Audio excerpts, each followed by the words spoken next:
Okay, we'll start with this. WBA takes another step backwards as their champions count jumps 55%. The World Boxing Association now recognizes 42 champions across its 18 weight classes, including 8 interim title holders. 2 of those interim titles were awarded within days of each other this week, pushing the count higher and reinforcing a trend that has been rebuilding for more than a year. Vartan Aratunian stopped Georgi Yunadinov in 6 rounds to claim the interim Bridgerweight title. Shortly after, Elnor Samadov knocked out John Lennon Gutierrez to secure the interim super featherweight title. The necessity of introducing interim titles in either division raises familiar questions. For context, all interim really means is in the meanwhile, in the meantime, in the interim. Thus, the function of an interim champion is to act as champion in the absence of the full champion,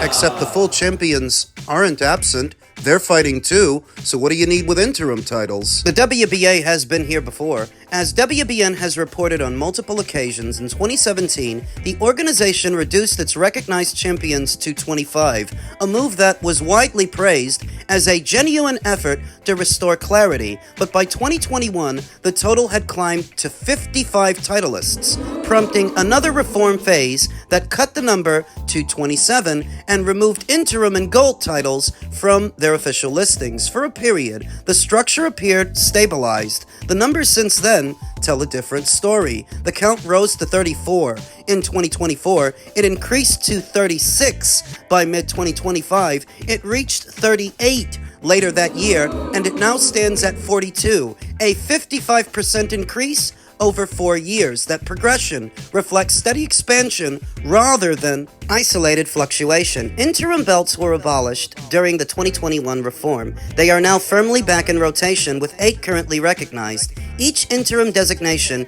can be defended individually, whether due to inactivity, mandatory congestion, or divisional movement. The concern emerges when multiple layers operate simultaneously across divisions. Several weight classes now feature super, world, interim, and gold designations. In some cases, a champion in recess adds another layer. For fighters, that means more titles, but less clarity. For fans, it means more champions, but fewer definitive answers. Bantamweight carries 4 separate statuses. Bridgerweight maintains multiple recognitions despite its relatively recent introduction. Heavyweight continues to operate under a tiered model. Whatever the terminology, the total continues to rise. The question is, why should that be interpreted as a bad thing? Why should the fans care how many titles are in circulation via one sanctioning body? The answer to that question is simple. The more titles you have in circulation, the more you dilute the sport, and the less that the fighters that need to be fighting each other end up fighting because you're handing out titles like Halloween candy. The path to a full world title is supposed to be a lot more narrow and a lot more linear so that the climb to the top is legitimized by the people that you fought along the way. But when everybody's running around with some made-up version of a world title, is anybody really a world champion? This debate is not new. In 2013, WBA Vice President Gilberto Mendoza told World Boxing News that the organization would reconsider the controversial super champion concept introduced in 2001 that acknowledged at the time reflected awareness that the layered system required review. The WBA has demonstrated on multiple occasions that it can reduce its championship footprint when it chooses to do so. The deductions in 2017 and 2021 were significant. The current trajectory indicates the expansion phase is underway again.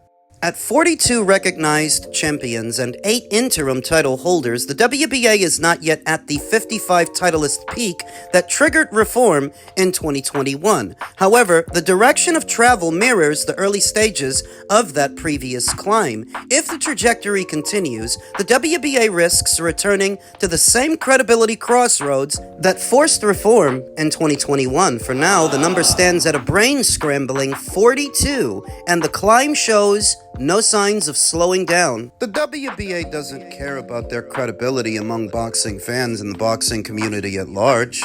All they care about is mass-producing more belts to collect more sanctioning fees from more fighters. If you're wondering why they keep doing it, That's why they keep doing it. Tandem with backdoor deals, doing these special favors for whoever can kick out a bit of money to them. Let's not beat around the bush here. Some of what they're doing is manufacturing titles to give to somebody's fighter. Like what they did for Gervonta when he moved up from 130 up to 135. They literally made up that belt out of thin air. The one that he fought Gamboa for. Gamboa wasn't the WBA regular champion, and Gervonta was debuting at the weight. So the WBA, quite conveniently, made up a belt for them to fight for, so that Gervonta wouldn't have to fight Lomachenko for his. What they're doing? Manufacturing titles to give to fighters to, in effect, keep them away from other fighters. Which goes against the very function that a sanctioning body is supposed to perform. The path to a world title is supposed to be a lot more simple. If you're Mirko Coelho, for example, and you're the WBA's interim champion, you may be asking yourself, why was Brandon Figueroa allowed to skip ahead of you in the queue to fight Nick Ball when you're the interim champion? Shouldn't Brandon have had to fight you first? Or Nick Ball. Shouldn't Nick Ball have had to fight you first? You would think. What is the value of holding an interim title if guys ranked behind you get to skip ahead of you? Then what's the point? More belts equal more sanctioning fees. That's the point. More belts don't equal more legitimacy in the sport of boxing or who the world champions are. It indicates the opposite. Well, what that does is dilute a division, confuse the casuals that don't follow the sport as closely as I or you and the ones that do. See the rhyme and the reason behind these decisions. Who you're protecting, what you're after. Money. Who's you got a relationship with behind the scenes. Who's you doing favors for. And it's not supposed to be this way. It reaches a point to where you start to ask yourself, is this even a sport anymore? Why is this being allowed? And to make matters worse, the WBA aren't even the only ones doing this. Mass-producing alphabet titles. Don't forget about the WBC. Don't forget about Mauricio. And this Sulaiman guy is incredible. He's incredible. He is absolutely, he's the greatest PR guy for how fucked up boxing is of all time. He's incredible. You don't need a better advertisement on why boxing needs to change than the World Boxing Council president, Mauricio Sulaiman, who last week did a sit-down interview with Chris Mannix. Yeah, they're just as bad, if not worse, than the WBA. The WBA's president, Gilberto Mendoza, at least has the good sense to stay away from the cameras so long as he's ruffling feathers, pissing people off by diluting the sport, where Mauricio, This guy can't stay away from the cameras, can't stay away from the microphone. not doing himself or his organization any favors in the process, because if what you were looking for was a walking, talking advertisement for what needs to change in boxing, look no further than Mauricio Sulaiman. WBA and the WBC are a trip. Those two sanctioning bodies, the WBA and the WBC, are not performing the most essential function of their role in the sport. What they are intended to do is give boxing structure, a hierarchy, moving their ranks along and ordering eliminators so that ranked contenders can get their shot at the big time. You're saying they're not doing that. No, not really. Not when the WBC allows Manny Pacquiao, retired for 3 years, to be fast-tracked to a world title opportunity, then allows Ryan Garcia to do the same thing right after that. What about the guys in the ranks? WBC doesn't care because Manny and Ryan are more popular than they are. A glaring example of how the World Boxing Council doesn't actually do their job and perform the function they're supposed to. Very sometime did about it. Not moving their ranks in the way they are supposed to, simultaneously mass-producing belts, they're not doing the sport any favors or the fighters. Nope. Mirko Coelho, for example, did not fight in those fights and climb up those ranks to simply be an interim champion, to hold an interim title. The whole point is to fight for the big one. These fighters are only fighting for your trinkets because they're under the impression that if they keep winning, they'll land a big fight with a big name. To fight for the big one. That's what's getting lost in translation. The sanctioning bodies and their rank standings are intended to be a means to an end. For the fighters that are just starting out, perhaps aren't that popular, don't have that much marquee value, they aspire to get there by climbing up those ranks and securing a big fight on the premise that will get them the popularity and the marquee value they don't yet have. It's not just fighting for titles for the sake of fighting for titles, it's also about who you're fighting. Getting a big fight with a big name, where what the sanctioning bodies seem to do is protect the big names. Which defeats the whole goddamn purpose of this system. They don't always do their job. And for the job they're not doing, what you then have to ask yourself is, well, if you're not going to do it, what do we need you for? Now, boxing does pride itself on its history, its lineage, and that does yield some intrinsic value, holding the same title that a Muhammad Ali held, or a Mike Tyson. But that's not the only reason that fighters are fighting for titles, and the only value they're supposed to yield. It's intended to be a segue to a big fight with a big name, because titles without the big names. Sometimes who you fight is more important than what you're fighting for. Chris Eubank Jr. and Conor Benn didn't fight for an alphabet title the 2 times they fought, but the 2 times they fought, they made more money than any champion in the middleweight division right now. Because sometimes who you're fighting matters more than what title you're fighting for. Is prize fighting, after all. Not telling you that there's no place for these sanctioning bodies in modern boxing. I'm saying that 2 of them, 2 specifically, need to do a better job. Do your fucking job. Making it very easy for Dana White to point out exactly why the sport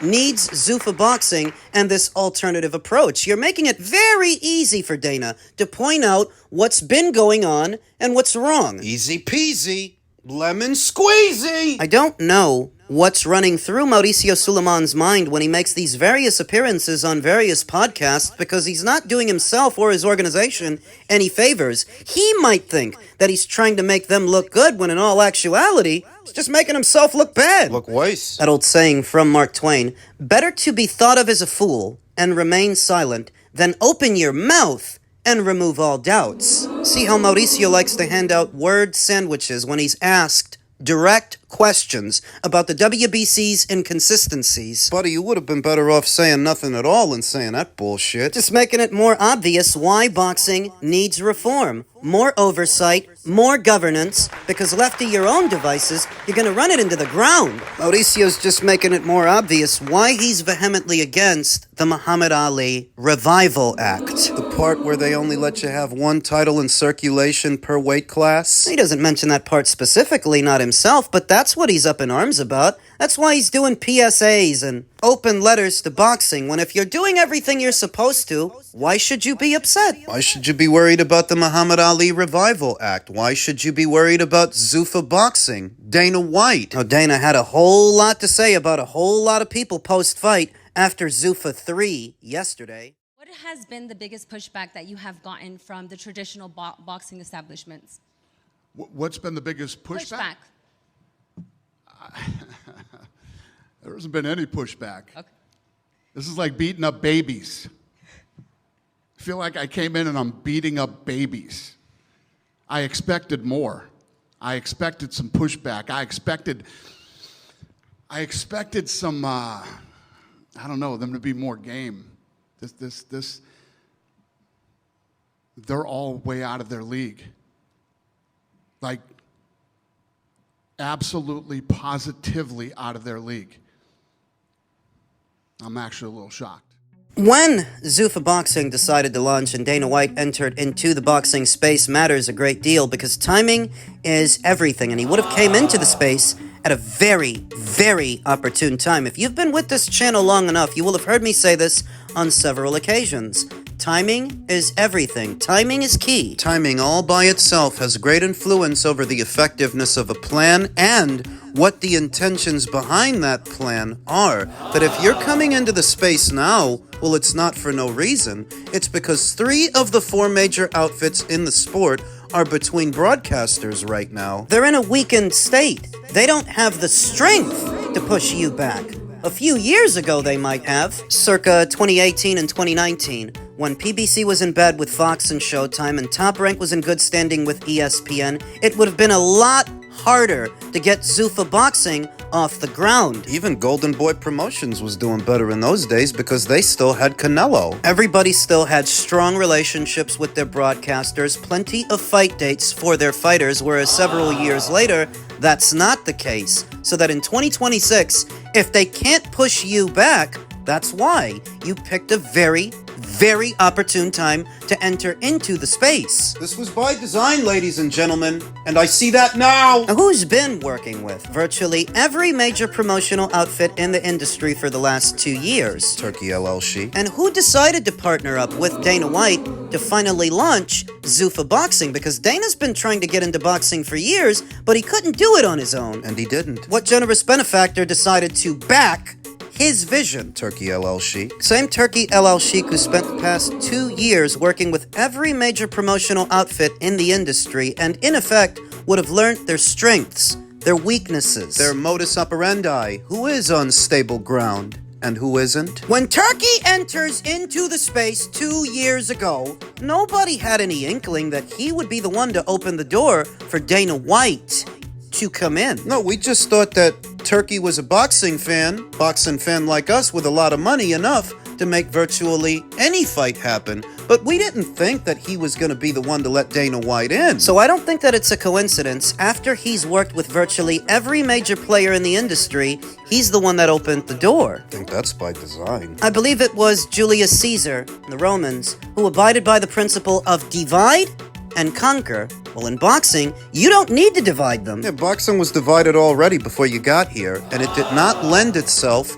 to the sport's strength, sustainability, marketability. It was already divided. Leaving it in a weakened state, it's not the mainstream sport or the draw that it used to be, at least not in America, where Zuffa will primarily be operating out of. I don't think these are coincidences. I see design. I see it. I see intention. I see it. And the established game in town, many of them are powerless to stop it because Dana White and Zuffa came into the space at a very, very opportune time. I don't think the PBC are going to be able to get back on their feet. They're hemorrhaging fighters left and right. Not signing any new ones. After the fights yesterday, it was announced that former champion Mark Magsayo, who used to fight on the PBC side of things, just signed to Zuffa. They're gonna go where the fight dates are. Do you remember when I told you that? Do you remember when I told you that Tom Brown of TGB, openly supporting the Muhammad Ali Revival Act, heralded some kind of a partnership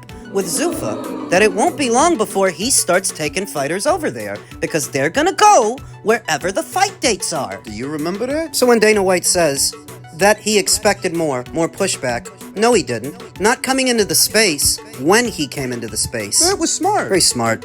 Though he didn't do it on his own, and he didn't do it by accident. I'm not one of those boxing fans that's in any way against Zuffa boxing. I happen to think boxing needs something new, something different. Things being the way they were in this country, the sport was getting run into the ground. But Dana not getting more friction upon entering into boxing's atmosphere has everything to do with when he chose to enter it and who he chose to enter it with. You mean who chose him?